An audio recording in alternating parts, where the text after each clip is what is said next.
I had always been proud of being an American. I wore the pride for my country on my sleeve. I wasn't surprised to go through old family picture books and find that I wore a USA shirt on pretty much every other page. I was proud of where I came from, even if they never did anything in the World Cup, and I ended up rooting for the Germans with my dad and grandma. All throughout my childhood, I'd only seen my culture in a positive light. I had learned from my parents. They told me that America was so great that they had left their lives behind in other countries and come to America. They were not born in America, but it had become part of their identities. I learned about their cultures and the countries they came from, but for me, home was always America. I felt pride in my culture because of the great people that I met, and when we would win golds in the Olympics. My love for my country made it hard when I was told that we were going to be leaving it, but it also showed me how great our country was. When I moved to China in the first grade, my life was flipped upside down. I'd lost every friend I ever knew, and every subtle piece of my culture too. But it was alright, and I adjusted. And I still held my pride for my country, America, on my sleeve. Once we had settled in, we began to travel a lot and explore the nearby countries. And I was always proud to present my American passport at each new place when they stamped my admission into their country. I was proud of myself and of the American people as a whole.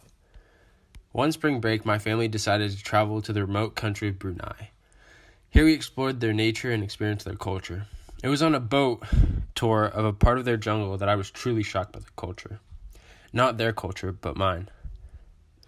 The boat ride was led by locals who knew the island like the back of their hands. They explained the various wildlife we saw as we followed the course of the current and drifted deeper and deeper into the jungle. They explained their heritage and how their ancestors had developed their culture. They talked with great pride of the tribes of their people who had ruled the island before them.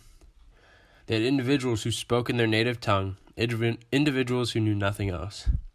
They did have a translator on board, but they couldn't translate everything verbatim. The natives had jokes in their language but that the translators missed occasionally. They would cause most of the boat to laugh for those who understood. However, for my family and the other middle-aged American couple on the boat, the jokes went right over our heads. It didn't bother my family much, as we were happy to be exposed to their culture. We sat and listened to the tales of their prideful past. It seemed to bother the other couple, however. With each phrase that was spoken and not translated, the couple seemed to grow more and more agitated. The couple looked around for an ally to vent their complaints to. They found that refuge in my dad. Most likely they turned to him because of the color of his skin. The woman produced one insensitive comment, and it shocked my foundation. She said, "Why do we have to listen to their stupid language? Why don't they just speak American here?" The comment was loud enough to be heard by many of the bilinguals on the boat. And although no one in my family had agreed or reciprocated, the glares came. For the first time in my life, I had never wanted to be associated with America.